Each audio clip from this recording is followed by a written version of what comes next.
우리가 우리 자신을 돌아보는 눈을 가진다는 것은 너무나 중요한 일입니다. 우리는 우리를 볼 줄 모릅니다.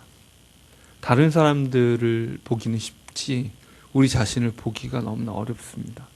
그래서 분명히 내면에서 삶의 그 본질에는 뭔가가 다른 일이 벌어지고 있는데 겉모습이 유지되고 있다고 해서 자기 자신을 또 주변 사람들을 속이는 경우들이 너무나 많습니다. 그렇게 속이고 있다가 그 증상들이 본질에서의 변화의 증상들이 겉으로 드러나기 시작할 때 우리는 당황하고 고통스러워하게 됩니다. 나는 건강한 줄 알았는데 건강한 줄로 알고 내 몸을 혹사시키고 그리고 충분히 이 정도는 할 수 있을 줄 알았는데 근데 속에서는 병이 시작되고 진행이 되고 있었던 겁니다. 그리고 이제 그것이 겉으로 보이는 체력이 떨어지거나 혹은 몸의 어떤 부분들이 기능을 제대로 하지 못하는 상황에 처하면 이게 뭐지? 갑자기 당황하고 그리고 그게 자신 안에 뭔가 자기가 원하지 않는 일이 벌어졌다는 사실을 인정하기가 힘들어집니다. 마찬가지로 우리의 영적인 삶도 그렇습니다. 우리 속에 어떤 본질적인 변화, 왜곡들이 일어나고 우리 시선이 바뀌어지는데도 우리는 잘 알아채지 못합니다. 속에서는 시작됐지만 우리의 겉모습에서는 큰 차이가 안 나거든요. 서서히 우리의 내면이 곪기 시작합니다. 그래도 여전히 우리 자신은 우리를 볼 줄 모릅니다. 또 사람들은 우리의 겉모습만 보기 때문에 우리에게 큰 변화가 있지 않는 한 그저 예전에 그 사람인 양 혹은 뭔가 그 전에 어떤 좋은 시절이 있잖아요. 그런 사람인 양 우리를 취급해주고 대우해줍니다. 혹은 가까운 사람들은 느끼기 시작해요. 이 사람 변하기 시작했구나. 뭔가 문제가 있구나 생각할지라도 한두 마디 해도 어때요? 그 얘기를 우린 무시합니다. 무시하고 있다가 그리고 듣기 싫어하니까 가까이 있는 사람들은 한두 마디 하지만 듣기 싫어하면 어떻습니까? 얘기하기를 멈춥니다. 어차피 얘기해봐야 관계가 안 좋아지는데 뭐하러 얘기합니까?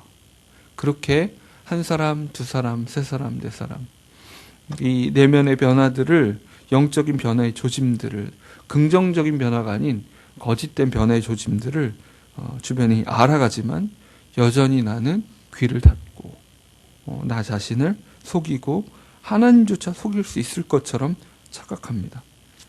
오늘 이 히브리 노예들의 노래라고 이렇게 통칭 불리는 시편 137편은 우리가 지속적으로 수개월간 살펴보고 있는 신명기의 그 말씀은 그 언약을 지키지 않은 백성들이 처한 그 상황입니다. 바벨론 물가에서 포로로 잡혀간 비참하게 잡혀간 이스라엘 사람들이 히브리 노예들이 이제 그 바벨론 물가에서 그 강변에 앉아서 시온을 기억하며 예루살렘을 기억하며 눈물 짓고 눈물의 노래를 하고 있습니다. 우리가 두려워하는 마음으로 지난주까지도 이렇게 수차례 읽었던 하나님의 언약을 벗어난 인생들을 향해 약속된 그 저주들이 임한 상태에서 그 마음을 노래하고 있는 겁니다. 2절에 보면 그 중에 버드나무에 우리가 우리의 수금을 걸었나니 수금을 타면서 노래하는 이스라엘은 참 노래를 좋아하는 그런 민족입니다. 참 좋은 노래들을 가지고 있고 수많은 찬양들을 부릅니다. 그런데 그 찬양에 쓰였던 악기 수금을 버드나무에 건다 이렇게 이야기합니다. 버드나무는 그 이파리가 이렇게 부딪히는 소리가 마치 우는 것처럼 여겨질 수도 있고 또 그 수금을 건다라는 표현이 처형을 한다라는 표현과 원어의 그 같은 동사를 사용합니다. 무슨 얘기예요? 수금이 죽었어요. 수금을 매달았어요. 나무에 매달아 버렸어요. 왜냐하면 더 이상 그 기능을 할 수 없습니다. 더 이상 노래할 수 없어요. 지금 시편 137편은 참 아이러니죠. 137편 자체가 노래예요. 뭐에 대한 노래죠? 노래할 수 없다는 노래예요. 우린 더 이상 노래할 수 없어. 우린 더 이상 노래할 수 없어. 그 노래를 사랑하는 이 민족이 노예로 끌려가서 더 이상 시온의 노래를 부를 수 없는 거예요. 자신의 비참한 현실과 하나님을 찬양하고 그 하나님을 예배하는 그 도성 예루살렘을 노래하는 그 노래와 지금 현실이 너무 안 맞아요. 한마디 말도 그 노래를 할 수가 없는 거예요. 결국 새로운 노래를 지었습니다. 우린 노래할 수 없어 라는 노래를 지은 겁니다. 3절 한번 읽겠습니다. 시작. 이는 우리를 사로잡은 자가 거기서 우리에게 노래를 청하며 우리를 황폐하게 한 자가 기쁨을 청하고 자기들을 위하여 시온의 노래 중 하나를 노래하라 함이로다. 4절도 계속 읽겠습니다. 우리가 이방 땅에서 어찌 여호와의 노래를 부를까. 여러분, 일제 36년을 경험했던 우리는 이렇게 쉽게 상상할 수 있습니다. 영화들도 나오고 그러죠. 강제징용으로 끌려갔어요. 끌려가서 일본 열도의 어느 구석에 끌려가서 공장에서 일을 하든 혹은 탄광에서 뭐 자원을 캐든 간에 정말 동료들이 제대로 배급도 못 받아서 죽어가고 있어요. 여기저기 픽픽 쓰러지고 병에 걸리면 그걸 치료해주는 대신에 죽음을 기다리는 막사. 왜 수용소 군도나 여러 일본의 그 수용소를 경험했던 외국인들이 적은 그런 책들이 있죠. 그런데 보면 병 들면 치료해 주는 게 아니라 병이 들면 죽는 사람들이 기다리는 그 허름한 막사에 갖다 놓습니다. 죽을 때까지 기다리는 거예요. 그러다가 시체가 되면 치우고 하는. 여러분, 그런 비참한 속에서 일본인 간수 하나가 불러다가 이렇게 얘기한다고 치십시오. 야, 우리 술 한잔 하는데 노래 좀 불러봐라. 그 아리랑 한번 불러봐. 너네 아리랑 노래 있잖아. 이렇게 하면 그 노래를 불러야 된다는 사실 자체가 얼마나 고통스럽겠습니까? 아니, 노래를 부를 수가 있겠습니까? 그러면 그 가지고 있던 악기가 만약에 있다면 그 악기를 어떻게 하겠어요? 부숴버리는 거죠. 그 노래를 부르지 않기 위해서. 그런 비참함입니다. 어떻게 내가 이 상황에 노래할 수 있겠어? 예루살렘아, 내가 너를 잊을진대 내 오른손이 그의 재주를 잊을지로다. 손으로 수금을 켜는 이 모든 걸 잃어버린, 차라리 망각하겠다는 거죠. 어떻게 예루살렘을 내가 망각할 수 있을까? 그 그리워함이 멈출 수 있을까? 매일매일 돌아봅니다. 그러기에 예루살렘을 노래하는, 하나님을 예배하는 예배의 장소, 예배의 기쁨, 예배의 감격, 그 영광을 노래하는 그 노래, 예루살렘을, 그 시온을 기념할 수가 없어요. 기억할 수 없어요. 노래할 수 없어요. 내 혀가 내 입천장에 붙을지로, 차라리 내가 말을 못 해버렸으면 좋겠다. 수금도 매달아 버리고 나도 말을 못하면 차라리 강요당한 노래를 부르지 않지. 7절은 이제 기억합니다. 함께 읽겠습니다. 여호와여, 예루살렘이 멸망하던 날을 기억하시고 에돔 자손을 치소서. 그들의 말이 헐어버리라 그 기초까지 헐어버리라 하였나이다. 다시 기억하고 있습니다. 얼마나 비참하게 예루살렘이 멸망하던 그날, 우리 예레미야 애가에 나오죠. 예레미야 애가에 젊은 남녀가 엎드러지고 노인이 굶주려서 넋이 나간 채로 길거리에 주저앉아 있고, 그 누구도 아이들을 돌아보지 않고, 그리고 적병 군사들은 와서 곳곳에 집들을 약탈하고 부녀자들을 갈취하고 또 어린아이를 반석에 메어 치는 일들이 있었습니다. 눈 뜨고 볼 수 없는 그 일들을 보며 예레미야가 울부짖는 모습들이 예레미야 애가에 나옵니다. 여러분, 히브리 노예들의 노래, 언약을 벗어난 사람들의 모습입니다. 여러분, 지구가 태양계를 벗어나면 어떻게 될까요? 햇빛을 상실합니다. 하나님께 공급받은 그 모든 것들이 중단된 인생이 햇빛이 비치지 않는 지구와도 같습니다. 우리의 저주는 하나님과 함께 있지 않은 저주입니다. 언약을 벗어난 백성들의 저주는 하나님으로부터 더 이상 아무것도 기대할 수 없는 저주입니다. 왜요? 우리 스스로 그 은혜로부터 등 돌렸기 때문입니다. 여러분, 하나님의 언약 백성이라고 하지만 그 언약을 소유하고 있다고 하는 이 이스라엘 백성들이 하나님의 신실하심으로부터, 그 은혜로부터, 그 자비하심으로부터 등 돌리고 자신의 내면에 벌어진 그 우상에 줄 서는 그 마음, 요즘 중고등학생 아이들의 굉장히 중요한 우상들 중에 하나가, 물론 수능 시즌이라 학력도 얘기하지만 외모입니다. 외모. 그래서 애들의 관심과 흐름과 이런 것들을 잘 살펴볼 수 있는 그 아이들에게 영향력 있는 매체 중에 하나가 드라마나 이런 거 이전에 웹툰이거든요. 웹툰.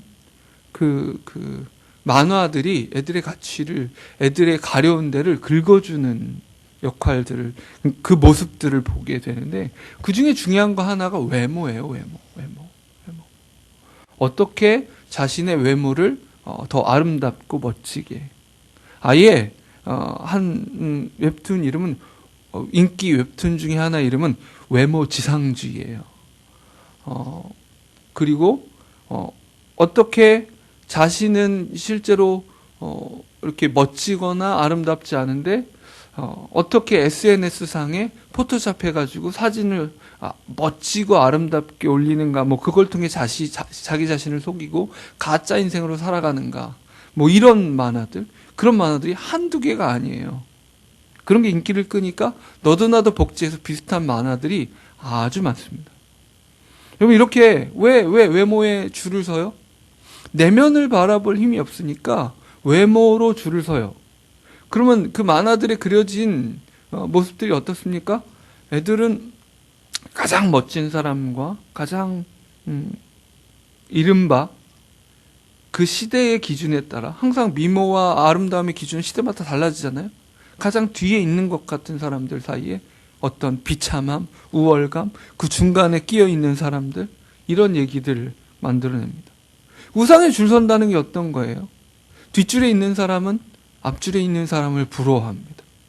앞줄에 있는 사람과 나 자신을 비교하며 박탈감을 느끼고 열등감 속에 몸부림칩니다. 그리고 열심히 추구합니다. 어떻게 한 칸이라도 앞칸으로 갈 수 있을까? 뭐 설국 열차 같은 거죠. 영어로 말하면 계속 앞으로. 하지만 어떻습니까? 맨 앞줄, 우상의 바로 앞에 서 있는 사람은 압니다. 이것이 나의 구원이 될 수 없음을 합니다. 이것이 나의 행복을 줄 수 없음을 합니다. 이것이 내 인생을 채울 수 없음을 알아요. 하지만 뒷줄로 가는 건 비참하니까 앞줄에 머무르기 위해서 몸부림을 치는 거죠. 그런 식의 모든 속임수 앞에 우리가 머물러 있을 때, 크리스찬이, 히브리 사람들이, 유대 사람들이 하나님의 백성이라는 이름을 가지고 하나님의 언약조차도 가진 백성으로 살아가지만 하나님의 임재와 그 영광과 그 아름다움과 그 은혜로부터 스스로 등 돌렸을 때, 햇빛이 비춰지지 않는 지구가 한 해, 두 해도 버틸 수 없는 것처럼, 우리가 하나님의 그 은혜의 빛이 우리의 영혼을 비추지 않을 때 우리는 얼마나 비참해집니까? 하나님이 주신 자유를 걷어차고 그분 안에 있는 그 안식을, 그리고 그 만족을 포기한 인생이 얼마나 메말라 갑니까? 우린 지금 우리의 내면을, 우리의 영혼을, 우리의 속사람을 돌아보고 계십니까? 하나님께서 우리의 속사람을 돌아볼 눈을 열어주시기를 원합니다. 우리의 겉모습은 아무런 문제 없는 것처럼 보일지라도 바로 이 히브리 노예들의 노래가, 우리의 속사람은, 우리의 영은 하나님의 은혜의 빛이 비춰지지 않는 그 상태로 말미암아 탄식하기 시작할 때, 우리는 그 탄식 소리를, 우리의 내면의 탄식을 들어야 합니다. 우리의 배가 부르다고, 우리의 통장이 넉넉하다고, 사람들이 우리를 부러워하는, 세상의 우상의 기준으로 보았을 때, 야, 그 정도면 그래도 버틸만 하지 않냐? 그 정도면 낫지. 다들 얼마나 힘든데, 다들 얼마나 불황인데, 다들 얼마나 쫓기는데, 그 정도면, 자식들 그 정도로 키웠으면, 야, 그래도 그 정도 몇 평 집에 살면, 이런 식으로 우리를 부러워한다고 해서 우리가 만족하고 여유를 가지고 그런 평판에, 그런 인정에 우리 스스로를 위로할 것이 아니라 우리 내면에서 터져 나오는 우리 영혼의 탄식이 있는지, 그 탄식 소리가 어떠한지를 우리가 돌아보아야 합니다. 하나님께서 우리의 눈과 귀를 열어주시길 원합니다. 우리의 내면이, 우리의 속사람이 어떻게 한숨 쉬고 있는지, 어떻게 울부짖고 있는지, 어떻게 말씀이 들리지 않기 시작하는지, 어떻게 예배의 감격이 사라지기 시작했는지, 어떻게 하나님의 아름다움을 사모하는 것이 멈추어졌는지, 얼마나 우리 영혼이 비참해지기 시작하는지 우리 스스로, 우리의 내면이 부르짖기 시작합니다. 노래할 수 없는, 하나님을 노래할 수 없는, 하나님의 아름다움을 노래할 수 없는, 하나님의 선하심을 노래할 수 없는, 이스라엘 백성들이 바벨론으로 끌려갔을 때 처음 그들 마음속에 들었던 질문은 그거였어요. 하나님이 과연 선하신가? 이 고통 속에, 이 가난 속에, 이 비참함 속에, 이 노예의 삶 속에 하나님이 나에게 여전히 선하신가? 하나님은 약속을 지키고 계신가? 약속을 지키고 계시다면 아직도 나를 이런 비참한 지경에 왜 놓아두시는가? 약속을 잃어버린, 하나님의 은혜를 잃어버린 사람들의 마음속에 하나님의 선하심을 노래하는 그 노래함이 멈춰집니다. 여러분, 인생의 몸은 고달프고 힘들지라도요, 하나님의 선하심을 잊지 않은 사람들은 그럼에도 불구하고 하는 그 은혜를 더 깊이 경험합니다. 오히려 나의 고난이, 나의 고통이, 나의 비참함이 오히려 나에게 복이 되었다. 오히려 이 속에서 나는 하나님을 더 깊이 알게 되었다. 마치 욥의 고난처럼 그 모든 고통과 역경 속에서 하나님의 임재를 더 뚜렷하게 발견합니다. 풀무불 속을 걸어 다녔던 그 다니엘의 세 친구들이 그 극렬하게 타는 불꽃 가운데서 오히려 함께 하시는 그리스도, 함께 하시는 하나님의 사자와 함께 그 불꽃 속을 거닐었던 것처럼 고통의 불꽃을 한가운데를 걸어갈 그때에 하나님의 선하심을 가장 뚜렷하게 느낄 수 있습니다. 그런데 우리 영혼이 죽어갈 때에, 우리의 속사람이 병들어갈 때에 우리의 마음은 하나님의 선하심을 노래하는 그 노래함이 사라집니다. 여러분, 우리 마음속의 노래가 어떤 노래입니까? 하나님의 선하심을 노래하십니까? 아니면 속에 앞에서는 찬양팀이 찬양을 이끌고 있지만 내 마음은, 내 입술은 따라가고 있는데 내 마음은 전혀 그 깊이 그 가사에 공감할 수 없고, 저게 무슨 내용이었는지, 저게 무슨 의미였는지 마음속에 공감할 수 없는 그 찬양의 시간들을 보내십니까? 우리의 영혼은, 우리의 속사람은 그때에 나는 지금 노래할 수 없다라는 노래, 우리의 영혼의 가난함과 연약함과 하나님의 은혜를 경험하지 못하는 그 메마른 사막과 같은 삶을 애가로, 슬픔의 노래로 우리 영혼이 이 137편과 같은 노래를 노래하고 있습니다. 여러분, 어쩌면 우리 중에, 저를 포함한 우리 중에 몇몇 사람들은 이 노래가 깊이 공감이 가실 거예요. 내 영혼이 은혜를 잃어버렸구나. 내 영혼이 하나님을 향해서 달려갈 수가 없구나. 내가 예배의 감격을 잃어버렸구나. 원수가 나를 농락하는구나. 야, 노래 한번 불러봐. 여러분 생각해 보십시오. 우리의 대적 원수 앞에서, 사단 앞에서 가장 큰 영혼의 수치와 농락이 무엇입니까? 진심이 담기지 않은 찬양 아니겠습니까? 하나님을 욕되게 하는 것이 무엇입니까? 아무런 진심이 섞이지 않은 그 노랫가락이 아니겠습니까? 사단이, 원수가 우리에게 조롱하지 않겠습니까? 야, 노래 좀 불러보지. 찬양 좀 불러보지. 그 진심 하나 섞이지 않은 노래를 한번 불러보지. 내가 그걸로 좀 즐거워해보마. 이것이 우리의 영혼을 농락하는 사단의 우리를 향한 조롱일 것입니다. 이제 그 비참함, 헐어버리라, 그 기초까지 헐어버리라. 우리 인생을 허물기 위해서 하나님 앞에 언약 위에 세워진 우리의 인생을 허물어버리기 위해서, 죄와 우상으로 허물어버리기 위해서 혈안이 된 그 적군들의 부르짖음. 야, 아무개 그 인생 하나님 앞에 신실했다고, 그 약속 앞에 세워졌다고, 하나도 남김없이 다 헐리는 꼴을 보자. 그 황폐해지고 비참해지고 하나님의 말씀을 잃어버리고 말씀을 쫓아가는 대신 자신의 욕망을 쫓아가는 이 비참한 인생, 그 기초까지 다 허물어버리자 라고 말하는 우리의 대적의 공격들 속에서, 그 조롱함 속에서 8절과 9절 말씀은 복수를 구합니다. 멸망할 딸 바벨로나, 내가 우리에게 행한 대로 내게 갚는 자가 복이 있으리로다. 내 어린 것들을 바위에 메어치는 자는 복이 있으리로다. 내가 당한 만큼 너에게 갚아주는 자가 있다면 정말 복될 것이다. 우리 영혼의 탄식입니다. 어떻게 이 농락당하는 내 영혼을 향하여 누가 보복해 줄 것인가? 여러분, 우리의 이 영적인 실패와 패망함과 비참함을 향해서 보복하기 위해서 일어서신 우리의 복수자, 우리를 대신해서 일어설 자, 그분을 바라보아야 합니다.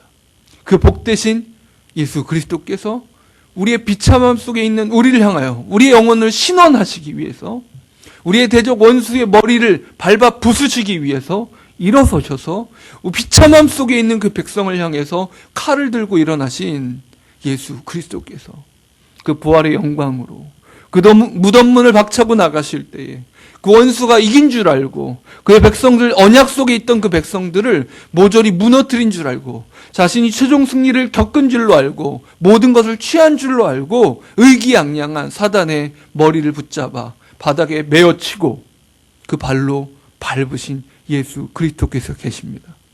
우리 영혼이 탄식할 때에, 소망이 없는 것처럼 보일 때, 더 이상 노래할 수 없을 때에 우리에게 다시 노래를 회복시키시는, 다시 승리를 회복시키시는 우리의 그 맺힌 속이, 내가 어떻게 이렇게 영적으로 비참해졌는가? 내가 어떻게 하나님께서 주신 그 은혜를 어떻게 잃어버렸는가? 내가 어떻게 죄 속에 팔렸는가? 내가 어떻게 또다시 우상에게 비참하게 노예로 끌려왔는가 싶은 우리의 마음 속에 그 탄식 속에 있을 때에 원수를 쓰러뜨려 그의 머리를 부수시고 우리를 다시 일으켜 세우시는, 다시 한번 우리에게 역전의 승리를, 그의 승리를 우리의 승리 되게 하시는 예수 그리스도를 바라보길 원합니다. 우리 탄식하는 우리의 영혼을 향해서 이 시간 말해주길 원합니다. 내 영혼아, 소망을 잃지 말아라. 나를 위해 원수를 부수시기 위해서, 아니 이미 부수어버리신 예수 그리스도의 그 승리가 내 맺힌 원한을, 이 영혼의 원한을, 내 속사람의 울부짖음을 찬양으로 다시 바꾸시기 위해서 그가 싸우셨다. 그가 이기셨다. 그의 승리가 나의 승리, 그를 붙잡고 다시 일어서라. 최종 패배가 나의 것이냐, 그렇게 바닥에 뒹굴지 말고 나의 영혼아, 다시 한번 그리스도의 그 부활의 승리를 붙잡고 일어나자. 그를 위하여 싸우자. 대적 원수를 향해서 영적인 싸움을 다시 싸우기 시작하자. 원수는 이미 쓰러졌습니다. 그리스도께서 머리를 부수셨습니다. 그가 우리를 다시 한번 일으켜 세우십니다. 기도하시겠습니다.